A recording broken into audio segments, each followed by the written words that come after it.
Assalamualaikum warahmatullahi wabarakatuh. Alhamdulillahi ala ihsanih wa syukru lahu ala taufiqihi wa amtinanih.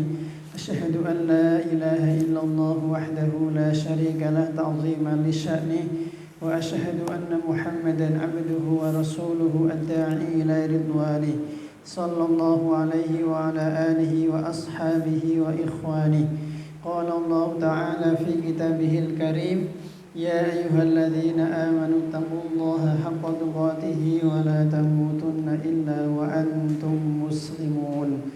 Allahumma faqihna fid din wa 'allimna ta'wil, ya mu'allima Sulaiman 'allimna wa ya mufahhima Ibrahim fahimna, amma ba'd. Kaum muslimin dan muslimat, mukminin dan mukminat, saudara-saudariku seiman yang semoga kita semuanya senantiasa dimuliakan oleh Allah Subhanahu wa taala, dimuliakan di alam dunia, di alam barzah, di alam mahsyar dan di alam akhirat. Amin ya rabbal alamin. Baik, pada kesempatan malam hari ini kita akan melanjutkan pembahasan kita dari kitab Syu'abul Iman, cabang-cabang keimanan yang jumlahnya 77 cabang, yang ditulis Al-Imam Al-Baihaqi rahimahullahu ta'ala, dan kita akan bahas cabang iman yang berikutnya ya. Itu cabang iman yang keempat ya. Yaitu beriman kepada para rasul. Beriman kepada para rasul ini merupakan rukun iman yang keempat. Allah Subhanahu wa taala berfirman di surat Al-Baqarah ayat 285, kullun amana billahi wa malaikatihi wa kutubihi wa rusulih. Jadi beriman kepada para rasul dan para nabi ini urutan iman, urutan rukun iman yang keempat ya. Baik jamaah yang berbahagia, para rasul dan para nabi mereka adalah manusia-manusia pilihan Allah, manusia-manusia yang istimewa, manusia-manusia yang spesial, manusia-manusia yang tidak sama dengan kita ya. Mereka adalah utusan Allah, rasul Allah, duta Allah Subhanahu wa taala di muka bumi. Allah punya dua rasul, yang pertama dari kalangan malaikat, yang kedua dari kalangan manusia. Allah berfirman di surat Al-Qasas ayat 68, wa rabbuka ma yakhluqu ma yasha'u wa yakhtar. Dan Allah Subhanahu wa taala yang telah menciptakan segala sesuatu dan Dia yang telah memilih. Jadi pilihan Allah pasti benar. Pilihan Allah pasti hak, tidak mungkin Allah keliru, tidak mungkin Allah salah. Ketika Allah memilih Nabi Adam, Nabi Idris, Nabi Hud, Nabi Saleh, Nabi Musa menjadi nabi, maka pasti benar. Maka kita tidak usah bertanya, kenapa yang jadi nabi bukan bapakku, kenapa yang jadi rasul bukan Pak Deku, yang jadi nabi bukan saya, bukan Pak R, bukan tetanggaku, bukan orang Indonesia, dan seterusnya. Karena ya tidak pantas nih, tidak pantas. Jadi pilihan Allah pasti benar. Baik, ada beberapa kaidah yang perlu kita imani yang berkaitan dengan beriman kepada para nabi dan para rasul. Kaidah pertama, hukumnya wajib. Hukumnya wajib. Mengingkari satu nabi, mengingkari satu rasul ini bisa kafir. Mengingkari satu saja ini bisa kafir. Orang-orang Yahudi itu mereka beriman, mengimani seluruh para nabi dan seluruh para rasul, kecuali hanya dua nabi. Yang pertama Nabi Isa, kedua Nabi Muhammad sallallahu alaihi wasallam. Maka orang-orang Yahudi berstatus kafir. Orang-orang Nasrani mereka itu mengimani seluruh nabi, seluruh rasul, kecuali hanya satu, yaitu Nabi kita Muhammad sallallahu alaihi wasallam, maka statusnya kafir. Mana dalil mengingkari satu rasul kok bisa kafir? Jadi mengingkari satu rasul itu sama dengan mengingkari seluruh rasul.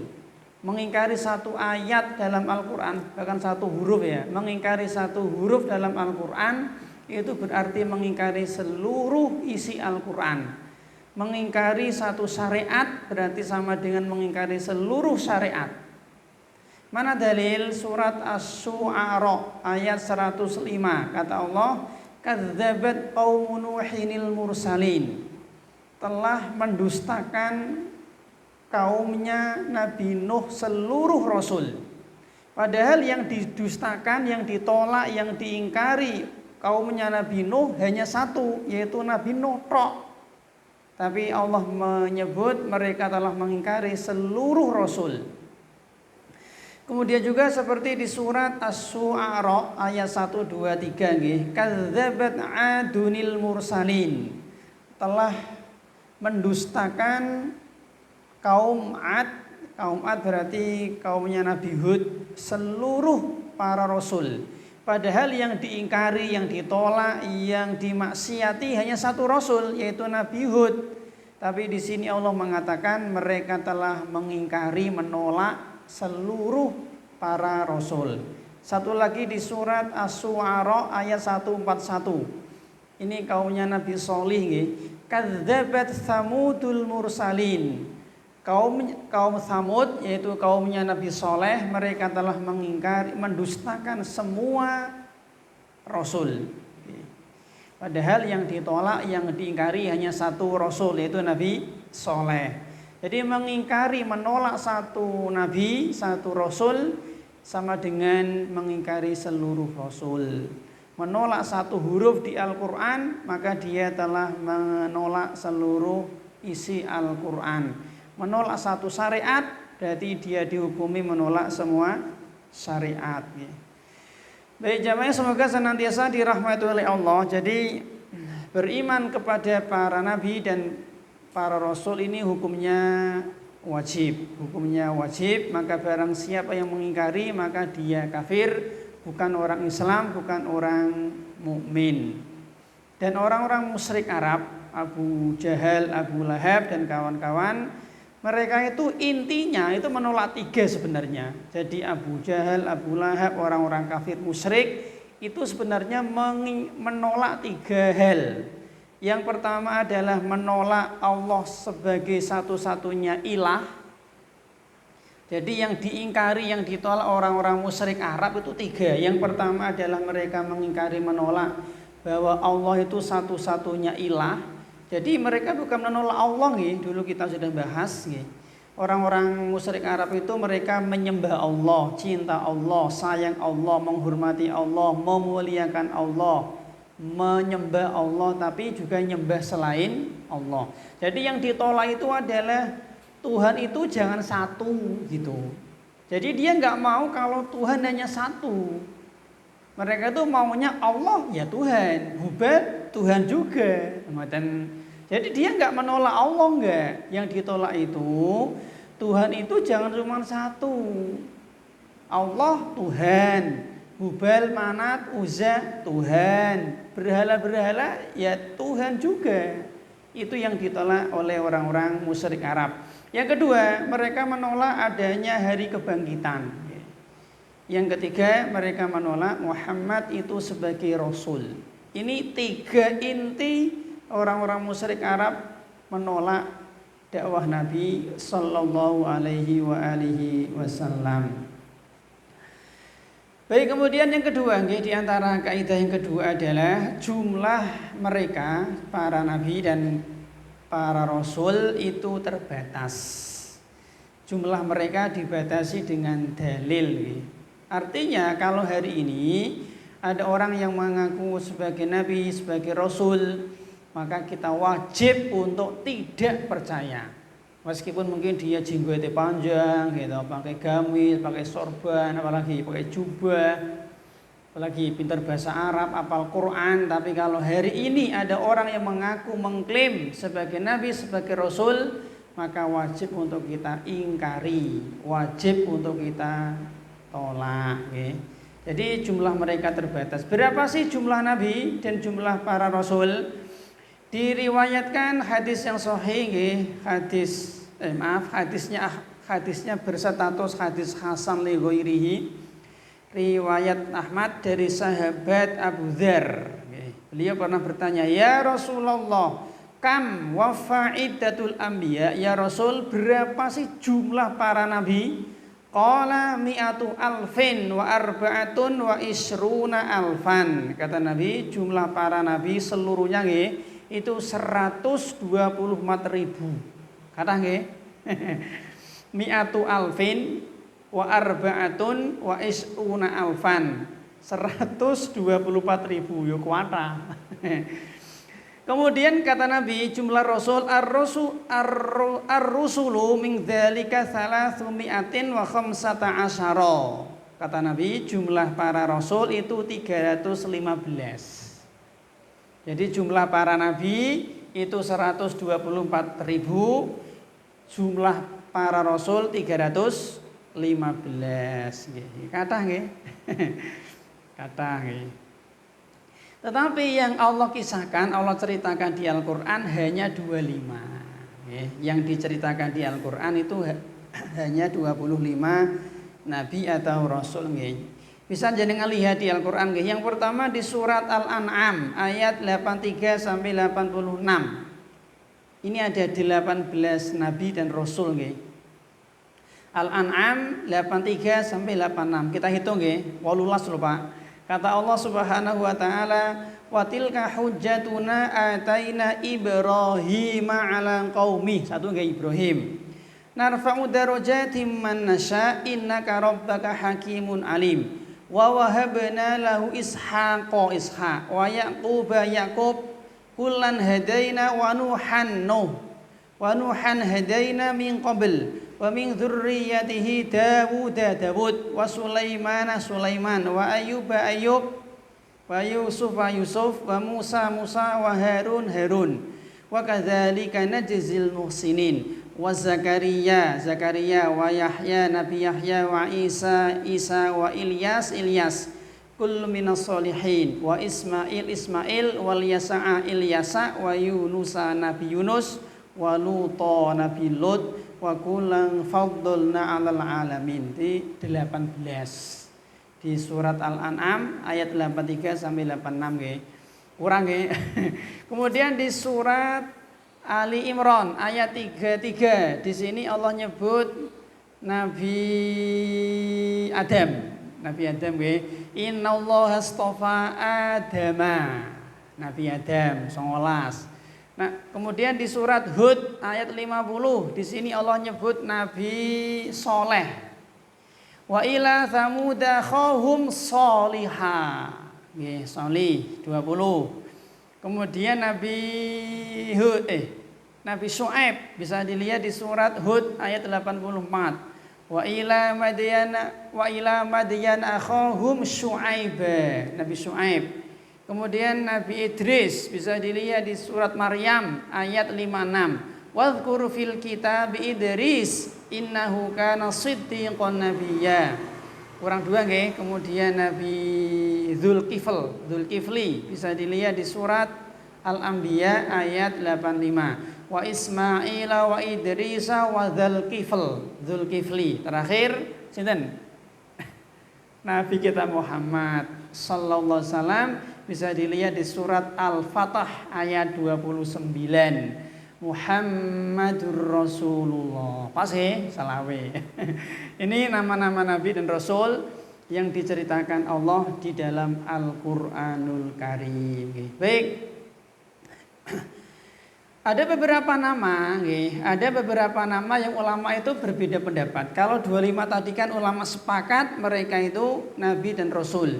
Ada beberapa nama yang ulama berbeda pendapat, nabi atau tidak, nabi atau bukan. Contoh seperti Dzulqarnain, ini ulama khilaf, nabi atau tidak. Kemudian Luqman, kemudian Tuba, ada di Al-Quran Tuba. kemudian Uzair, kemudian Khidir. Ini juga ulama khilaf mereka itu nabi atau wali. Kemudian berikutnya ada nabi-nabi yang ulama sepakat tetapi tidak disebut di Al-Qur'an. Seperti misalkan Nabi Yusa. Ini muridnya Nabi Musa. Nabi yang pernah menghentikan matahari. Jadi matahari itu tidak berjalan, tidak mandek beberapa lama, mungkin 1 jam, 2 jam kurang tahu. Ini Nabi Yusa bin Nun, luar biasa. Kemudian Nabi Daniel, kemudian Nabi Samuel. Ini di Al-Quran tidak ada. Jadi untuk menentukan si A Nabi, si A Rasul itu harus dengan dalil, tidak boleh ngarang. Ada orang mengatakan Siddhartha Gautama Nabi, ya ini butuh dalil, butuh dalil. Jadi Nabi yang pertama Nabi Adam alaihi salam, sekaligus manusia pertama. Rasul pertama adalah Nabi Nuh alaihi salam. Berdasarkan hadis ini, ada di hadis. Jadi Nabi Adam itu nabi pertama, bukan rasul. Rasul pertama adalah Nabi Nuh. Dalilnya mana Pak di hadis Nabi? Yaitu hadis tentang syafaat. Fayatuna Nuhan fayaquluna ya Nuh anta awwalur rusul. Nanti di mahsyar manusia kepanasan gitu. Mereka minta bantuan kepada Nabi Nuh. Mereka mengatakan ya Nuh, wahai Nuh, anta awwalur rusul. Kamu adalah rasul yang pertama. Ada di hadis berarti nabi pertama Nabi Adam, rasul pertama adalah Nabi Nuh alaihi salam. Nabi terakhir adalah Nabi Muhammad sallallahu alaihi wasallam, ada di surat Al-Ahzab ayat 48. Ada di Al-Ahzab ayat 40. Wa khataman nabiyyin. Nabi Muhammad adalah penutup para nabi. Di sini Allah mengatakan khatamun nabiyyin di Al-Ahzab 40. Allah enggak mengatakan khatamur rasul enggak atau khatamul mursalin enggak. Kenapa? Allah di sini mengatakan nabi di Al-Ahzab 40 nggih. Kata Allah, "Maka Muhammadun aba ahadim mir rijalikum walakin rasulullahi wa khataman nabiyyin." Nabi itu penutup para nabi. Allah tidak mengatakan khatamal mursalin. Kenapa? Karena kalau Allah mengatakan khatamul mursalin, penutup para rasul, ada kemungkinan nabi lain. Kenapa? Kalau nabi belum tentu rasul, tapi rasul pasti nabi. Maka tepat ketika Allah mengatakan penutup para nabi, enggak mungkin ada rasul. Tapi ini Allah mengatakan khatamul mursalin, ada enggak? Mungkin enggak ada nabi lain? Mungkin. Maka Allah sudah menggembok, sudah mengunci mati. Enggak ada nabi lain, otomatis enggak ada rasul. Dan karena nabi belum tentu rasul, kalau rasul pasti nabi. Kemudian yang ketiga, di antara kaidah yang ketiga adalah status kenabian dan status kerasulan itu murni dari Allah. Hadiah, hibah, pemberian dari Allah, bonus, karunia dari Allah Subhanahu wa Ta'ala. Artinya status nabi, status rasul itu tidak bisa diusahakan, tidak bisa diupayakan. Itu murni pilihan Allah Subhanahu wa Ta'ala. Maka Nabi Musa Musa kecil ketika masih kecil ditanya, "Wahai Musa, apa cita-citamu? Ingin jadi nabi?" Enggak mungkin. Ya tiba-tiba Nabi Musa diangkat Allah jadi rasul, ya terserah Allah. Tiba-tiba Musa tidak ada cita-cita jadi nabi, enggak ada. Atau misalkan seorang nabi dia istilahnya itu melakukan ritual-ritual agar jadi nabi, enggak bisa. Misalnya contoh si A ingin jadi nabi misalnya, akhirnya dia setiap hari puasa. Misalnya setiap hari poso terus. Kemudian dia neng kamar, neng gua misalnya gitu. Menyendiri, zikir, wirid, baca Quran, ibadah, itikaf terus. Yo orang mangan, orang ngombe ben dadi nabi, enggak mungkin. Karena status kenabian itu murni hadiah dari Allah Subhanahu wa taala. Kalau ingin jadi kiai bisa diusahakan, nggih mboten? Ingin jadi ustadz, ingin jadi apa? Ulama bisa diusahakan, belajar ini itu, tapi kalau jadi nabi tidak mungkin bisa. Itu murni hadiah bonus rahmat karunia dari Allah Subhanahu wa taala. Jenengan ingin menjadi Gus, bisa? Ya bisa. Bagaimana caranya Pak? Jadi mantune Mbah Yai. Nah, jadi Gus jenengan gitu. Jadi bisa Pak, jadi Gus, jadi Pak Lurah, jadi Ustadz, jadi Kiai, jadi ulama, bisa. Tapi kalau jadi Nabi, jadi Rasul itu tidak bisa diupayakan, tidak bisa diusahakan. Seperti mukjizat. Mukjizat itu tidak bisa diupayakan, tidak bisa dipelajari, tidak bisa diwariskan, tidak bisa ditularkan, nggak bisa. Tidak bisa diajarkan. Beda sama sihir. Baik. Jamaah semoga senantiasa dirahmati oleh Allah Subhanahu wa taala. Yang keempat, di antara kaidah di dalam masalah ini, para nabi dan para rasul mereka adalah manusia biasa. Seperti kita. Tulang, darah, daging. Artinya nabi nek dijiwit ya lara, sama. Nabi itu seperti kita persis seperti kita. Persis seperti kita nggih. Tulang, darah, daging. Dilahirkan punya bapak, punya ibu, punya bayangan, ya sakit, ya marah, ya meninggal gitu. Mirip ya makan, ya minum, ya BAB, ya BAK, ya apalagi. Ya sama, nggih. Persis sama, persis nggih. Hanya saja, nah ini pembedanya satu. Apa? Mereka mendapatkan wahyu. Dan jadi pembeda kita dengan mereka adalah satu Pak. Apa? Kita tidak mendapatkan wahyu, mereka mendapatkan wahyu dari Allah Subhanahu wa taala. Dan apa sih Pak wahyu? Wahyu itu isinya adalah ini halal, ini haram, ini hak, ini batil. Itu wahyu. Ini boleh, ini tidak boleh, ini najis, ini suci, apalagi ini tauhid, ini syirik, ini bid'ah, ini sunnah. Itu namanya wahyu. Yang bisa seperti itu ya hanya Nabi. Selain Nabi nggak mungkin bisa.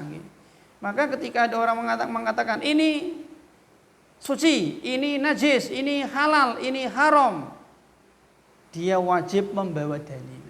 Harus berlandaskan dalil.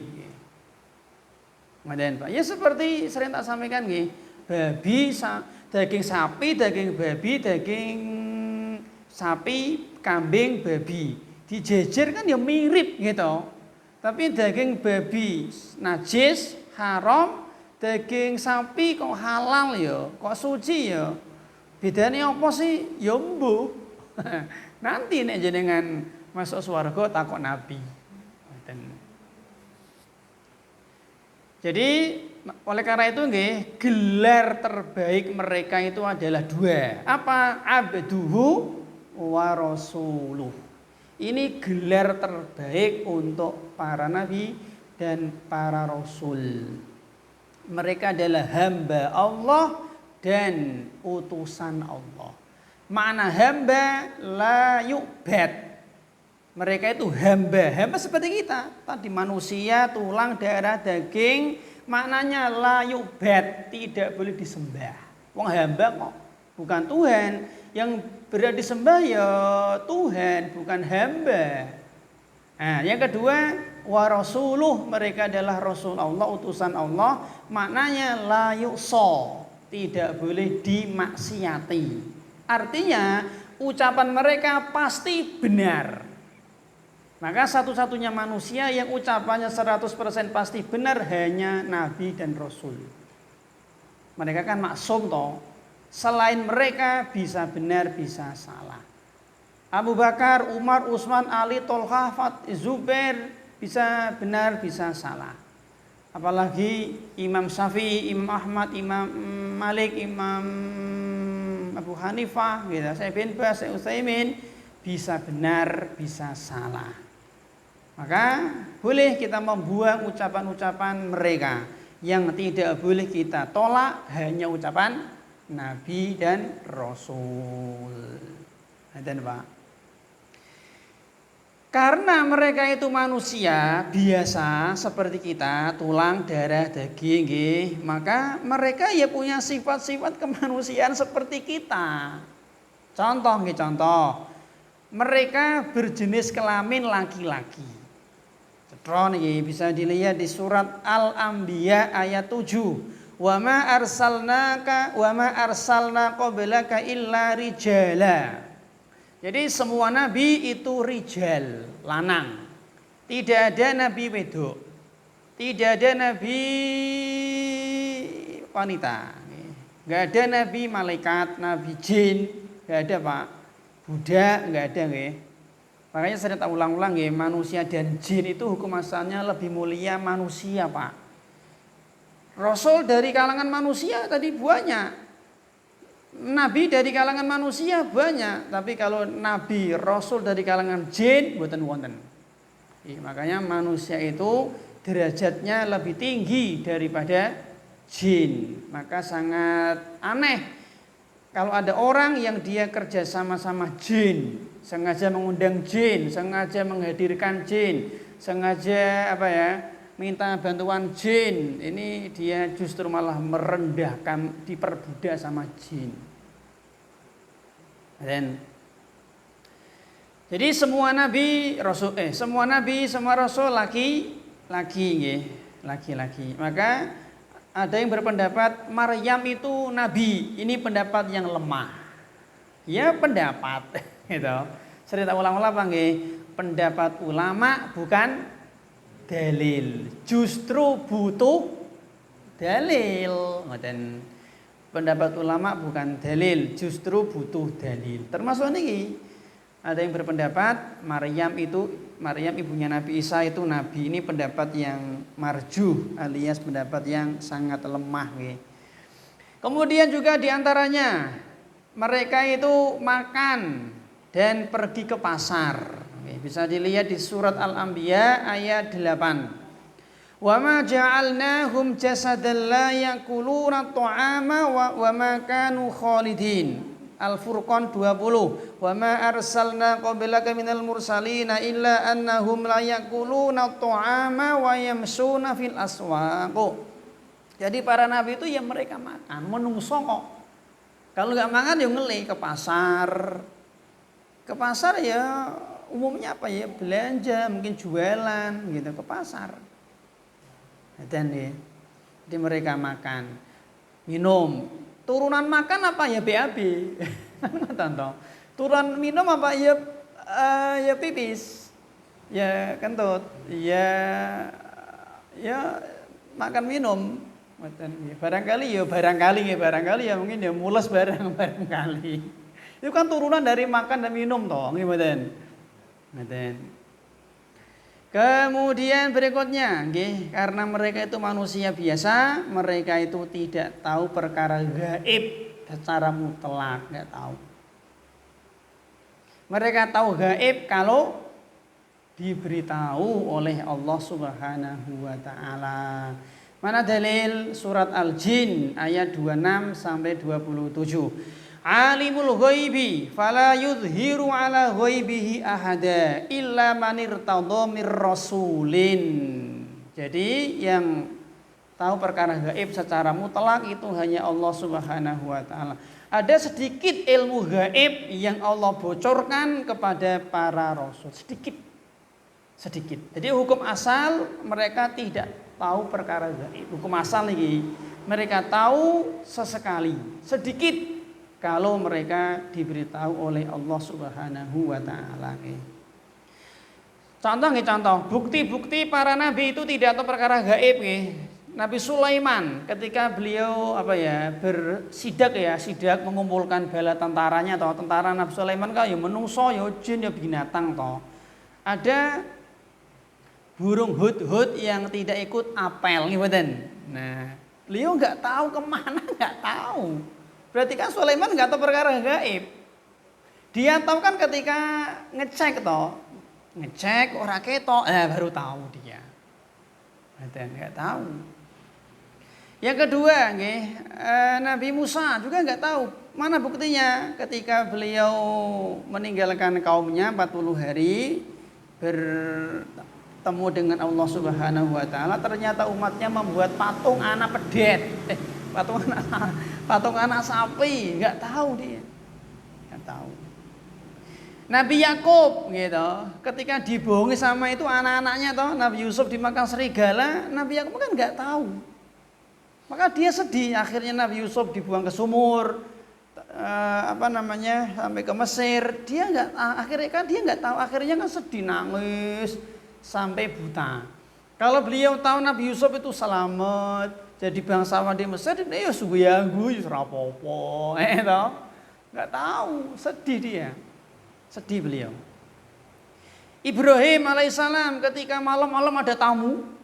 Yang itu tamu-tamu yang ganteng-ganteng, nggak tahu toh. Taunya kan setelah beliau memotong pedet, lalu dimasak, lalu disogatke, disogatke suruh makan. Ternyata nggak mau makan, ternyata mereka adalah para malaikat. Jadi tahu setelah diberitahu. Ini contoh nih.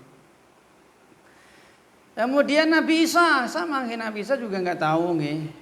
Kemudian Nabi Sulaiman nggak tahu ternyata di sana ada kerajaan Balkis. Banyak nggih. Bahkan Nabi kita Muhammad, Nabi yang paling mulia juga tidak tahu, Pak. Nabi kita Muhammad tidak tahu kapan hari kiamat. Beliau hanya tahu harinya Jumat. Tapi Jumat minggu pekan keberapa, tanggal berapa, tahun berapa, Nabi nggak tahu. Nabi kita Muhammad ketika sholat tiba-tiba nyopot sandal. Kenapa? Ada najisnya. Tahu dari mana? Jibril diberitahu. Jadi di tengah-tengah sholat Nabi nyopot sandal. Karena dulu di zaman Nabi itu Nabi dan para sahabat ketika mereka sholat pakai sandal. Jadi ngeten nggih. Nabi dan para sahabat niku nek masuk masjid pakai sandal. Nek masuk kuburan nyopot sandal. Kalau kita masuk masjid nyopot sandal, masuk kuburan pakai sandal dibalik nggih. Karena kondisi masjidnya beda nggih, belum dereng di keramik, Pak. Jadi kan bisa mengamalkan sunnah niki nggih, salat pakai sandal ketika salat jenazah nggih. Salat jenazah kan sunnahnya bukan di masjid nggih, tapi di tempat khusus. Atau mungkin ketika jenengan sholat Id di lapangan, boleh sekali-kali pakai sandal. Jenengan kalau umroh haji nanti banyak askar ya Mas Agus ya, pakai sepatu sholatnya. Nanti sepatu masuk masjid, Mas. Boleh, yo ento. Ya mungkin tapi Masjid Nabawi atau Masjidil Haram yang tidak ada karpet. Yang ada karpetnya ya enggak. Jadi mereka para askar, tentara-tentara itu mereka sholat pakai sepatu, tapi yang di keramik, tidak yang di karpet.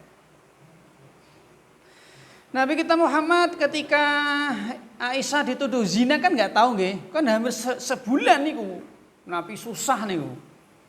Oh ternyata nggak tahu gaib. Dan apalagi Nabi kita Muhammad, Aisyah ketika kalaunya hilang, Nabi juga nggak tahu. Banyaklah nggih. Nabi kita Muhammad ketika diundang makan orang wanita Yahudi suruh makan daging kambing, ternyata ada racun. Nabi nggak tahu. Tahu kapan? Setelah dagingnya ngomong, ini Mas Mumah aku ini beracun loh.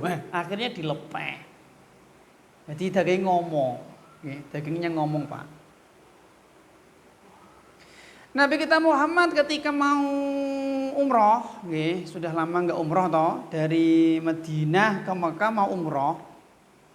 Beliau nggak tahu ternyata sampai di Hudaybiyah dicegat, Dilarang toh akhirnya terjadi perjanjian Hudaybiyah. Padahal sudah melakuri ratusan kilo loh. Hudaybiyah kan sudah mendekati Mekah, Pak. Nabi nek ngerti kan yo ngapain mangkat wong bakal engko dicegat. Enggak tahu Nabi. Dan yang lain nggih, banyak nggih, banyak. Baik. Kemudian berikutnya konsekuensi kalau mereka itu manusia biasa, mereka para nabi itu tidak sakti mandraguna. Ya manusia seperti kita, persis. Buktinya mana Pak? Satu, Nabi Musa ketakutan ketika Nabi Musa dikejar-kejar oleh tentara Fir'aun. Lari ke mana Pak? Yang itu loh, ke mana ya? Yang akhirnya ketemu Syuaib nih loh, ke Madian. Nah, ketakutan. Lha nek sakti ya ayo kowe. Ngono to. Ketakutan beliau. Bahkan saking ketakutannya beliau lari enggak bawa bekal, enggak pakai sandal. Karena wis diburu. Enggak santai, enggak persiapan. Nah, ketakutan, akhirnya beliau melarikan diri, enggak pakai sandal, kemudian juga tidak membawa bekal. Akhirnya kan beliau makan daun-daunan toh di perjalanan nggih. Sampai-sampai itu kulitnya hijau. Gara-gara makan daun-daunan. Ya mbok suket mbok apa wae. Saya ora tahu. Nabi Isa ketakutan, lari toh ketika dikejar oleh pasukan Romawi mau dibunuh, ketakutan. Jadi enggak sakti beliau. Ayo kene, pelantrok aku. Ini orang-orang hebat loh, orang-orang yang spesial loh. Nabi kita Muhammad ketika perang Uhud beliau memakai baju besi 2 lapis. Itu pun akhirnya kan beliau terluka parah toh, giginya rompal gitu, luar biasa. Beliau enggak sakti. Kalau sakti ya Rene, ayo, enggak. Beliau pakai baju besi 2 lapis mas. Dan ketika Bilal dan para sahabat Yasir disiksa oleh orang-orang kafir, Nabi lihat, Nabi tidak bisa membantu menolong, hanya mendoakan tok. Kenapa lemah, nggak mampu. Nabi kita Muhammad pernah kena sihir, dia lemah toh beliau, lemah, bukan sakti. Nabi kita Muhammad itu pernah terjungkal dari ontanya, bayangkan, pernah. Naik onta sama Sofiyah ya, Sofiyah itu terjungkal, ontanya ngamuk. Dan Nabi kita Muhammad ketika hijrah ke Madinah, beliau berjalan 6 hari, gitu dengan Abu Bakar toh. Orang ngilang celing, tekan kono, enggak, enggak mas, enggak. Nabi kita Muhammad juga tidak bisa memberi hidayah. Ini contoh nih. Ketika Nabi kita Muhammad hijrah di Taif, dilempari batu toh, terluka-luka beliau, berdarah-darah. Ini bukti para nabi itu tidak sakti, tidak sakti. Ya, kalau sekarang kita mendengar ada wali fulan, Sunan fulan, sakti mandraguna, ditembak belalak-belalak, dibedil malah mencicil misalnya, disiram banyu ora teles misalnya. Jadi ini sholat Jumatan ini Mekah, padahal omayo Tegowanu misalnya Pak, ngapusi Pak. Ya jari ini katanya gitu. Nek sanate dicek ya kabeh dhaif, lemah. Berikutnya di antara konsekuensi mereka itu manusia biasa, maka mereka nggak punya pekerjaan, punya profesi. Nabi Adam petani, ini kata Ibnu Abbas, di antara profesi para nabi nggih Mas. Nabi Adam petani, Nabi Nuh tukang kayu, Nabi Idris penjahit, Nabi Ibrahim pekebun, Nabi Lot tukang pekebun ya. Nabi Sholih pedagang, Nabi Zakaria tukang kayu, Nabi Ismail pemburu, Nabi Dawud pandai besi. Gitu.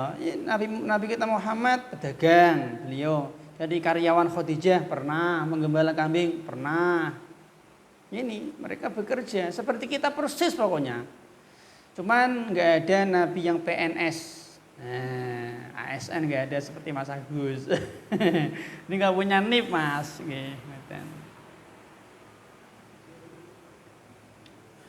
Kemudian karena mereka manusia seperti kita, mereka tidak boleh disembah. Allah berfirman di Al-Kahfi 110. Qul innama ana basarun mithlukum. Kata Nabi, wahai sesungguhnya aku itu manusia seperti kamu persis. Basarun mithlukum. Kata Nabi, aku itu manusia persis semisal kamu. Hanya saja perbedaannya yuhi ilayya. Hanya saja aku diberi wahyu. Jadi tadi sudah kita sampaikan toh, beliau itu adalah abduhu wa rasuluh. Jadi nyembah para nabi syirik haram. Meskipun mereka manusia-manusia top, jos mulia, tapi tidak boleh disembah.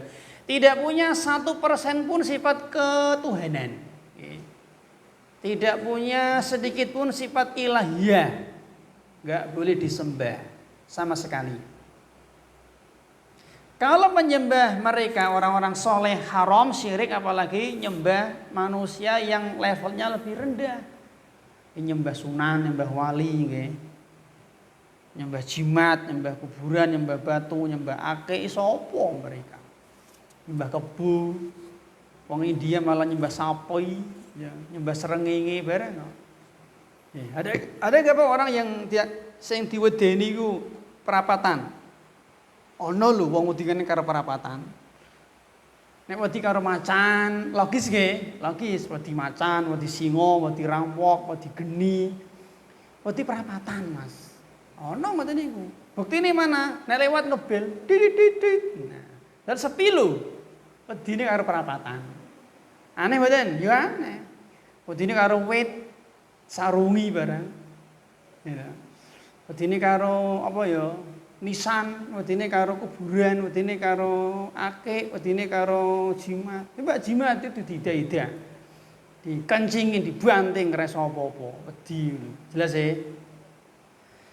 Kemudian berikutnya kaidah yang kelima. Mereka memiliki kekhususan. Mereka punya kekhususan yang tidak dimiliki oleh manusia selain para nabi dan para rasul. 1. Mereka dijamin masuk swarga. Luar biasa. Hadis dari Anas bin Malik, kata Nabi, ini hadis Muslim. Ati babel jannah. Aku nanti akan mendatangi pintu surga. Fastaftah, maka pintunya dibuka, maka terbuka pintunya. Fayaqulul khazin, ada penjaga yang bertanya, man anta, siapa kamu? Faqul Muhammad, aku Muhammad. Fayaqul, bika umirtu la aftahu li ahadin qablak. Aku diperintah oleh Allah untuk tidak membuka pintu surga pertama kali kecuali untukmu. Jadi ini dalil manusia pertama yang masuk surga adalah Nabi kita Muhammad sallallahu alaihi wasallam. Jadi para nabi, para rasul itu mereka sudah dijamin masuk surga. Artinya boleh kita pastikan mereka pasti masuk surga. Jenengan kali kula belum tentu. Belum tentu, Pak. Yang kedua, mereka dijamin ampun. Khusus untuk Nabi kita Muhammad, itu jaminan ampunnya double. Bisa dilihat di surat Al-Fatah ayat 2. Yaitu dosa yang akan datang, dosa yang telah dikerjakan, dan dosa yang akan datang. Itu dua-duanya sudah diampuni. Tapi kalau untuk para nabi dan para rasul selain Nabi kita Muhammad, jaminan ampunnya hanya satu, yaitu untuk dosa yang sudah dilakukan. Untuk dosa yang belum dilakukan tidak ada jaminan ampun. Jelas ya? Misalnya Nabi kita Muhammad nekat, misalnya beliau nekat ingin berzina, misalkan gini, seandainya nggih, beliau nekat mau berzina, maka sebelum berzina sudah diampuni. Luar biasa. Misalnya Nabi kita Muhammad nekat mau mencuri, sebelum mencuri sudah diampuni. Seandainya beliau mau makan riba, sebelum makan riba sudah diampuni. Ini seandainya. Ini kekhususan beliau. Tapi ngeten nggih nuwun sewu, Pak. Para nabi niku mereka punya hak khusus ning aja lali. Mereka juga punya kewajiban khusus. Jadi jangan iri jenengan, enak yo jadi nabi. Nah, mereka punya hak khusus tadi, masuk surga, jaminan ampun gitu. Tapi mereka juga punya kewajiban khusus. Contoh diantaranya, para nabi itu tidak boleh meninggalkan kaumnya, kecuali kalau mendapatkan izin dari Allah Subhanahu wa taala. Meskipun mau dibantai, mau digorok, mau dibunuh, diancam dibunuh. Kalau tidak mendapatkan izin dari Allah, tidak boleh meninggalkan. Mana contoh Nabi? Nabi Yunus, gimana? Nabi Yunus kan Allah mensifati dengan abik. Nabi yang meninggalkan kaumnya karena melarikan diri. Padahal belum diperintah oleh Allah. Karena dia mangkel, dongkol, jengkel. Akhirnya Nabi Yunus meninggalkan kaumnya tanpa ada izin dari Allah, maka Allah menghukumnya dengan cara ditelan ikan. Maka enggak boleh. Misalnya contoh jenengan dakwah di pundi? Jeketrong. Diancam mau dibantai, mau dibunuh, mau disantet, jenengan pergi melarikan diri boleh, enggak apa-apa. Tapi kalau para nabi mboten parang. Nabi kita Muhammad kan hijrah kan sekali toh, Mas. Dulu kan ada 3 kali hijrah nggih. 2 kali hijrah dari Mekah ke Habasyah, Nabi enggak ikut. Nah, yang ketiga hijrah dari Mekah ke Madinah, baru. Itu kan Nabi belakangan toh, para sahabat dulu Nabi belakang. Setelah dapat izin dari Allah, baru beliau hijrah. Dan ini diantara nggih. Kemudian contoh yang kedua nggih, salat malam, tahajud. Bagi Nabi wajib. Jenengan kali kula sunnah. Jadi jenengan aja meri, enak yo Nabi punya hak khusus, yo aja lali, Mas. Nabi juga punya kewajiban khusus. Kemudian yang ketiga nggih, di antara keistimewaan mereka yang ketiga adalah jasad mereka itu tidak dimakan tanah. Ketika nanti di barzah nggih, ketika mereka dimakamkan, maka jasad mereka itu tidak hancur. Untuk selain para nabi dan para rasul tidak ada dalil. Maka kalau ada kiai, ada ustadz, ada orang yang dikenal soleh kok jasadnya hancur, dia enggak apa-apa. Sebaliknya, ono pendeta wis dimakamkan 50 tahun, isih utuh. Iya, bukan tanda itu kebaikan. Jadi ngeten gini sewu, ketika kita misalkan membongkar jenazah nggih, membongkar makam. Kok lagi dimakamkan, baru dimakamkan sesasi lho, wis bosok, wis rusak, wis hancur, enggak masalah. Itu bukan tanda mendapatkan siksa kubur. Jelas sih? Sebaliknya, wis dimakamkan 50 tahun lho, seutuh misalnya. Kain kafani seutuh, itu juga bukan tanda mendapatkan nikmat kubur. Kenapa? Karena siksa kubur dan nikmat kubur itu kan perkara gaib nggih. Maka bicara perkara gaib harus dengan dalil. Ngoten, Pak. Sekarang pertanyaan, mungkin enggak ada orang kafir jenazahnya utuh? Ya mungkin. Ya dibalsem, ya Firaun. Kok ya malah utuh toh sampai sekarang di Mesir. Nah, sudah ribuan tahun. Padahal jarak antara Musa dengan Isa kan sekitar 3.000-an tahun dulu. Berarti sudah hampir 5.000 tahun sekarang. Masih utuh. Padahal Fir'aun itu disiksa di alam kubur. Jadi jenengan jangan jangan kaget nggih. Ini pendeta lho, pakai salib lho. Wis mati 20 tahun kok ya utuh misalnya nggih. Mungkin struktur tanahnya adem, mungkin dikasih balsem apa, ngoten. Kecuali ada dalil seperti ini nggih. Jadi yang utuh itu, yang dijamin utuh itu hanya jasad para nabi. Ngoten nggih. Ya seperti misalnya yang mati kecelakaan, apakah pasti mati buruk? Sore pecah misalnya nggih. Sikile protol misalnya naudzubillah nggih. Apakah mati buruk? Belum tentu. Bisa sama pendeta nggih. Seperti mungkin kemarin paus siapa itu yang baru mati kemarin. Mati ini enak gampang ora lara blas, tiba-tiba males mati. Nah, belum tentu, Mas. Belum tentu. Dulu kita pernah sampaikan nggih, salah satu ciri mati buruk, mati suul khotimah adalah ketika mati membawa dosa besar. Ada orang misalnya panggil lagi haji, tawaf, meninggal di depan Ka'bah. Apakah pasti mati baik? Belum tentu juga.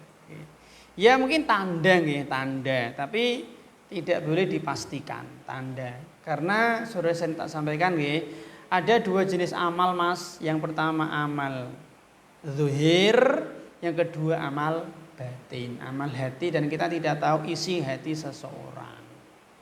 Mungkin dia pas haji niatnya ben sugih, niatnya ben tambah pangkat, ya mungkin kita nggak tahu. Ini khusus untuk para nabi jasadnya utuh. Berdasarkan hadis dari Abu Dawud kata Nabi, innallaha harrama 'alal ardi an ta'kula ajsadal anbiya. Allah mengharamkan bumi untuk memakan jasad-jasad para nabi. Contoh seperti Nabi Sulaiman, terbukti toh. Beliau kan berdiri cekelan tongkat, sedang memandori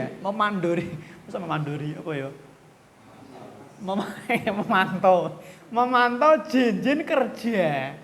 Itu kan lama toh. Beliau kan jin kan baru tahu Nabi Sulaiman meninggal kapan, ketika tongkat itu parayap toh. Kan lama toh, Mas. Ya mungkin pirang tahun, pirang sasi mungkin. Ternyata tongkatnya pangan rayap, jeblok, roboh, beliau nabar jatuh. Kata jin mungkin ya ngerti ya mau mesti kawit biyen. Jadi Sulaiman itu sudah wafat lama, tapi jasadnya utuh, enggak rusak, enggak busuk. Yang kedua Nabi Daniel ini kisah nyata insyaallah itu ditemukan oleh Umar bin Khattab setelah ratusan tahun, sekitar 200 tahunan ternyata jasad Nabi lebih. Karena jarak antara Nabi Isa dengan Nabi Muhammad kan sekitar 600 tahun. Jadi jarak Nabi yang terdekat dengan Nabi kita Muhammad sinten? Nabi Isa, Nabi Muhammad Lah jarak antara Nabi Isa dengan Nabi kita Muhammad itu sekitar 600 tahun. Nah ini Nabi Daniel mungkin sebelum Nabi Isa. Ya, itu pernah ditemukan oleh Umar ketika beliau mengekspansi ke daerah Syam kalau nggak salah. Ternyata jasadnya masih utuh, Nabi Daniel. Kemudian yang berikutnya di antara keistimewaan mereka itu maksum. Maksum itu terjaga dari dosa.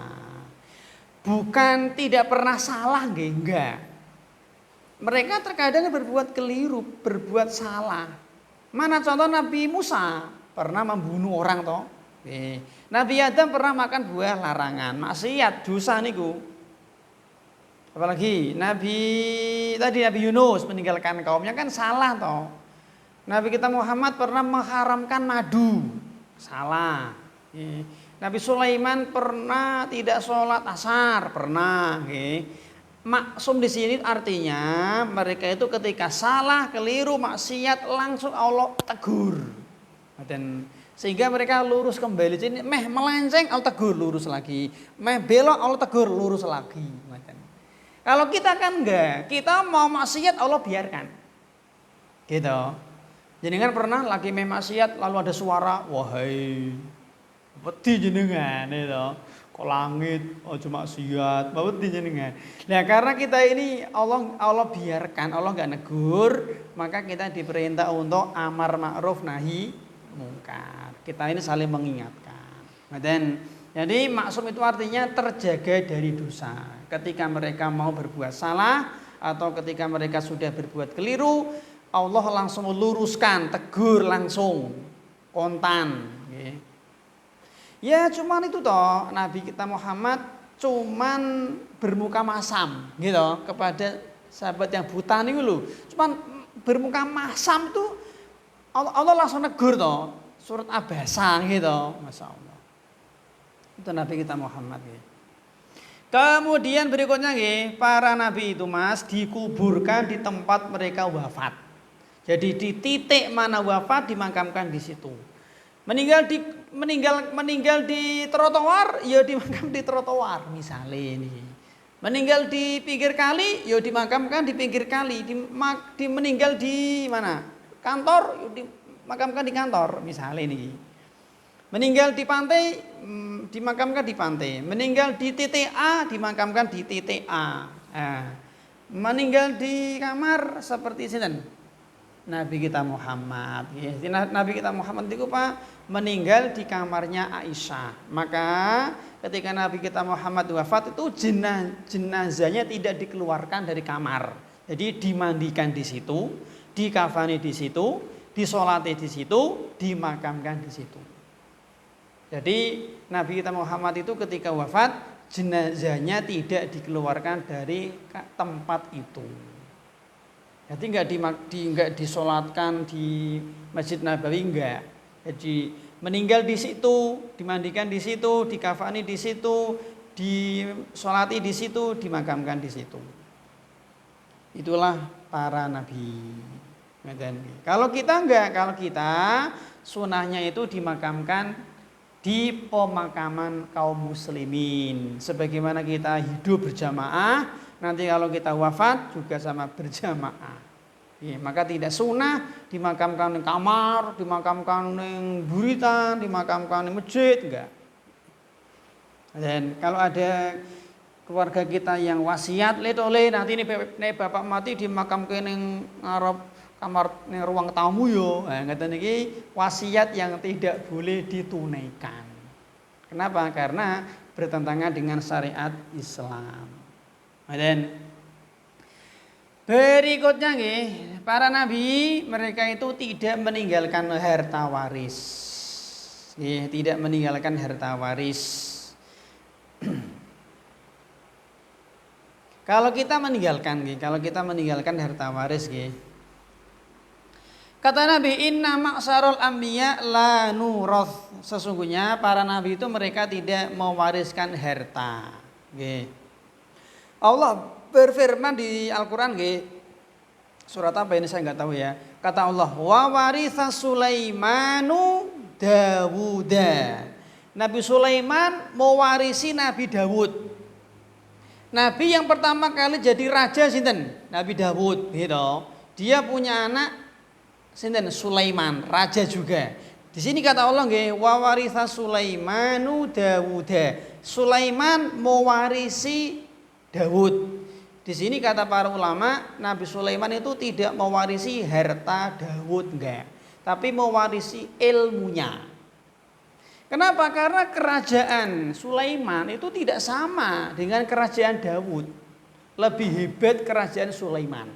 Jadi lebih hebat kerajaan anaknya, Pak.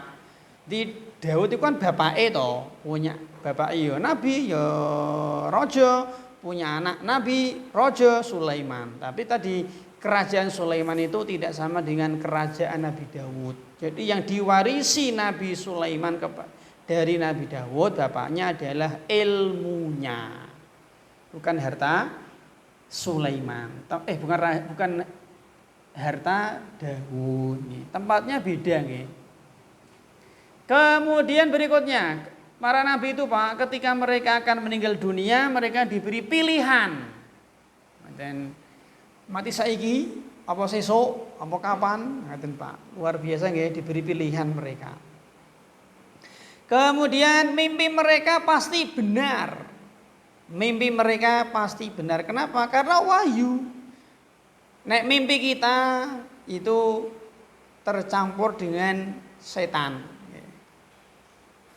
Terbukti benar. Contoh, mimpi Nabi Yusuf gitu. Nabi Yusuf kan pernah mimpi ada 11 bintang, 1 bulan, 1 matahari sujud kepada dia. Berarti kan 13 ya. 11 bintang, 1 rembulan, 1 matahari sujud kepada dia. Dan terbukti ternyata 11 bintang itu adalah 11 saudara-saudaranya. Bulan itu adalah ibunya. Matahari adalah bapaknya. Mereka ber-13 sujud kepada Nabi Yusuf di Mesir. Terbukti. Nabi Ibrahim mimpi nyembelih Ismail. Ya jadi syariat, korban. Gitu. Nabi kita Muhammad pernah mimpi menikahi Aisyah. Ya terjadi. Gitu. Apalagi Nabi kita Muhammad mimpi melihat istana Umar bin Khattab di surga. Ya terjadi nanti. Dan seterusnya. Berikutnya, fisik mereka itu berkah. Jadi badan para nabi ini berkah. Jadi keringetnya Nabi, ludahnya Nabi, bekas ngombene Nabi, bekas cokotan Nabi, air liur Nabi, rambut Nabi, baju yang pernah dipakai Nabi itu berkah. Ini khusus untuk para nabi.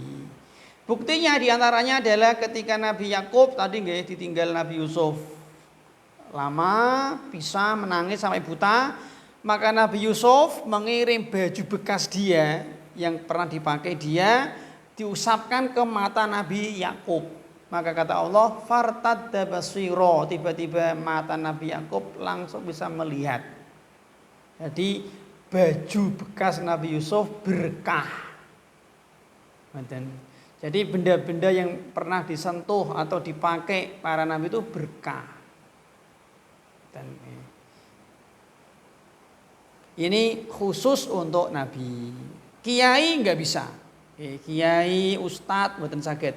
Maka kita tidak boleh ngalah berkah dari bekas minumnya kiai, bekas minumnya habib, enggak boleh. Terlarang. Termasuk nuwun sewu nggih, napa niki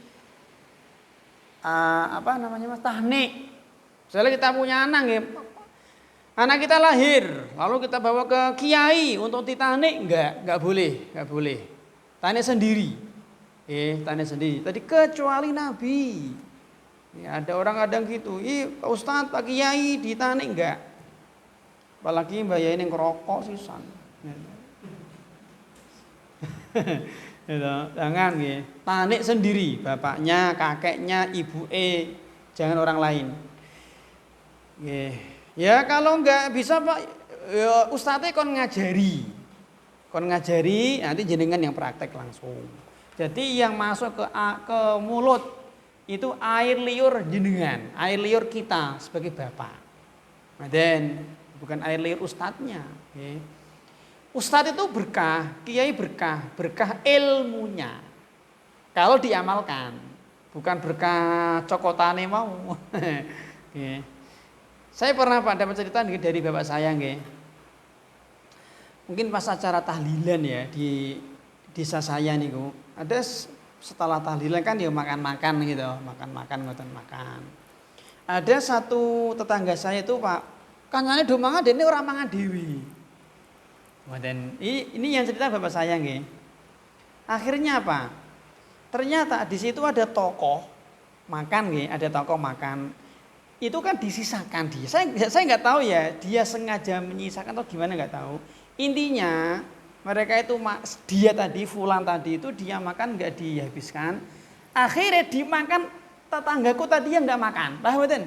Mungkin niatnya ya tabarukan. Ini yang cerita bapak saya. Wong ya udah kaget, Mas. Jelas sih. Yang ngene iki jane enggak boleh. Enggak boleh nih. Jangan. Kita wajib menghormati guru, ustadz, kiai, ajengan, tokoh, tapi ada batas. Itu sampai hulu. Kultus ini haram. Enggak boleh nggih, enggak boleh.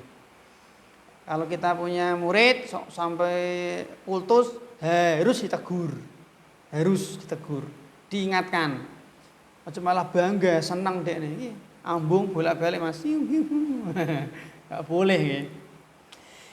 Berikutnya mereka punya mukjizat. Ini juga kekhususan. Mereka punya mukjizat meskipun tidak semua ya, tidak semua nggih. Tapi rata-rata para nabi itu biasanya punya mukjizat, tapi tidak harus. Mana riwayat mukjizat Nabi Adam? Ya saya nggak tahu ya. Ya mungkin nggak punya, mungkin nggih. Jadi mukjizat itu khusus untuk nabi dan rasul. Nek karomah khusus untuk wali nggih. Seperti Ashabul Kahfi turu 309 tahun, Mas. Tangi-tangi ya ora tuwa, gitu. Maryam, gitu, dapat buah dari langit. Ini kan karomah untuk wali-wali Allah nggih. Kalau sihir itu untuk wali setan. Ini mirip-mirip sebenarnya nggih. Namanya khariqul ada. Keanehan-keanehan. Jadi nggih, keanehan-keanehan yang tidak bisa dikerjakan oleh manusia biasa. Tadi yang pertama mukjizat, ini untuk nabi dan rasul. Yang kedua karomah untuk wali Allah. Yang ketiga namanya sihir untuk wali setan. Yang keempat irhas. Irhas ini untuk calon nabi.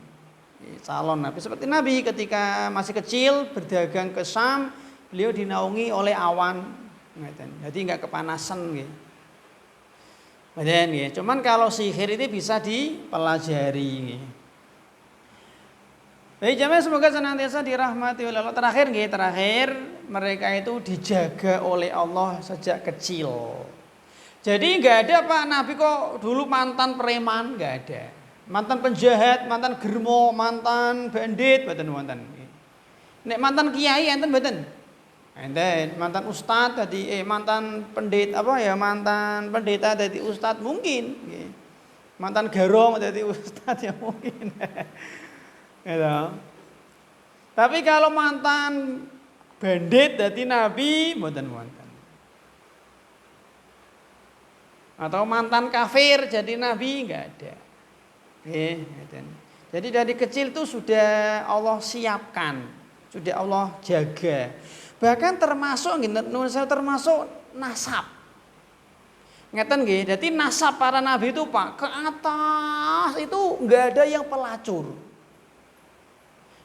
Jadi nasab Nabi kita Muhammad sampai nasab Nabi Adam itu semuanya orang-orang baik. Nasab kita pripun? Pertanyaan, mungkin nggak kakek kita kesekian pernah zina? Ya mungkin. Mungkin nenek kita, buyut kita, cangga kita sekian mungkin pernah zina, mungkin. Tapi kalau nasab para nabi itu terjaga dia. Dan Nabi kita Muhammad ketika umur 4 tahun kan dibelah dadanya atau malaikat toh. Nabi kan dibelah dadanya 2 kali toh, gitu. Ketika masih kecil, yang kedua ketika mau Isra dan Mi'raj. Dibersihkan, Allah menjaga. Yang keenam, nabi itu tidak sama dengan rasul. Nabi belum tentu rasul, tapi kalau rasul pasti nabi. Apa sih Pak perbedaannya Pak? Ini ulama berbeda pendapat nggih. Langsung aja nggih pun malam soalnya langsung saja nggih. Yang pendapat yang kuat, nabi itu diutus untuk orang-orang yang beriman. Tapi kalau Rasul diutus untuk orang-orang kafir. Rasul diutus untuk orang-orang kafir dan tidak harus membawa syariat baru. Yang ketujuh Mas, semua agama Nabi dan Rasul itu sama. Yang ketujuh, semua agama Nabi, Rasul sama. Apa? Islam bertauhid.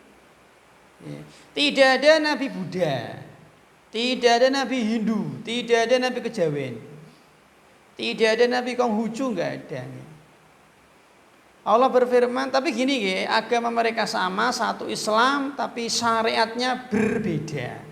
Nggih. Mana dalil banyak Pak, contoh nggih, Nabi Nuh agamanya Islam. Bisa dilihat di surat Yunus ayat 72. Nabi Nuh itu Islam, bisa dilihat di Yunus ayat 72. Nabi Yusuf agamanya Islam, bisa dilihat di surat Yusuf ayat 101. Nabi Musa Islam agamanya, bisa dilihat di surat Yunus ayat 84.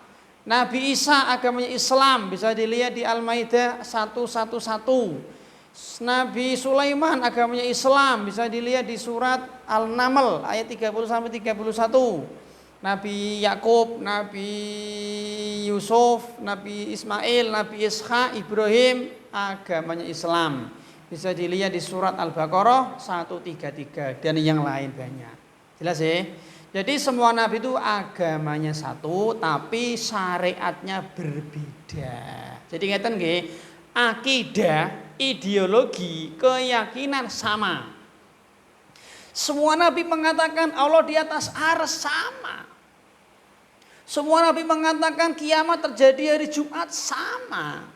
Enggak mungkin kok Nabi Musa mengatakan kiamat dari Kamis, Nabi Muhammad dari Jumat, Nabi Sulaiman mengatakan Nabi Rebu, enggak mungkin.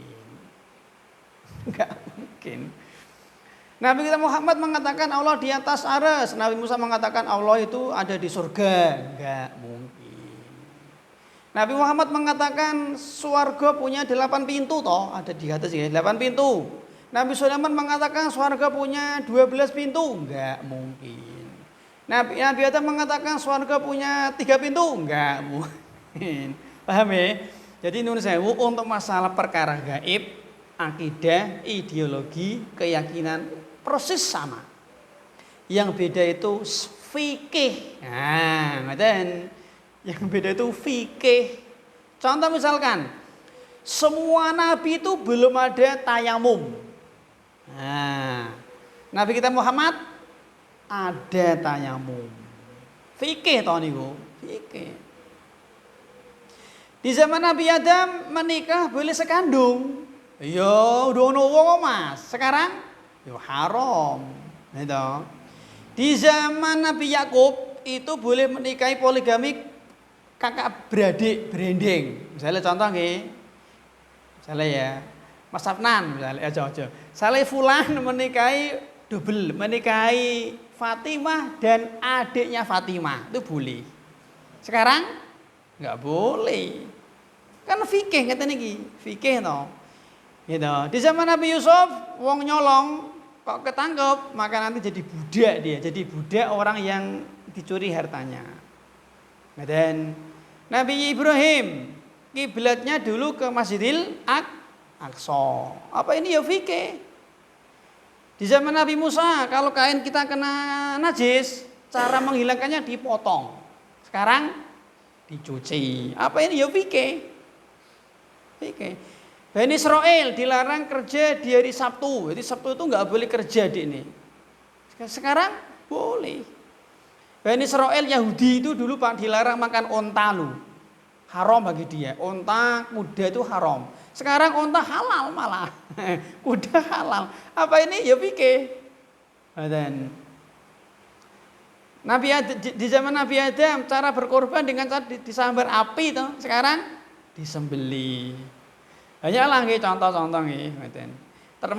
Termasuk niki nggih. Ini sering ada pertanyaan nggih.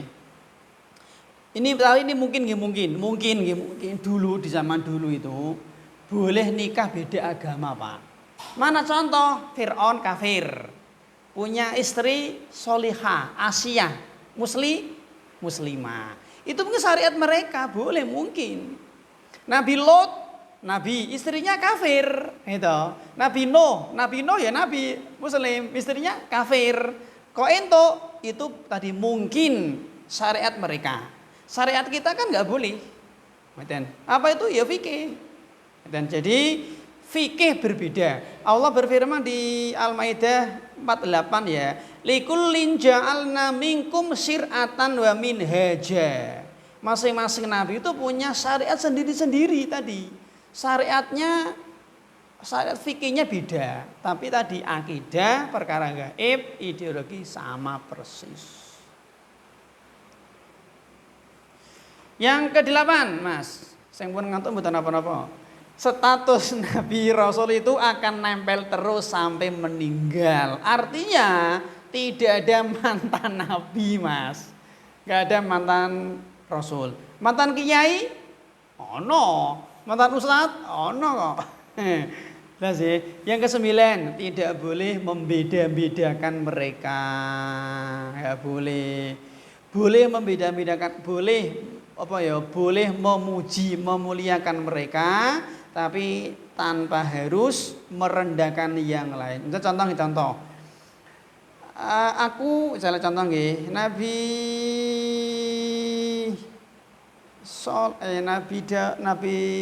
Musa itu nabi yang sangat kuat. Ini kan pujian toh, boleh.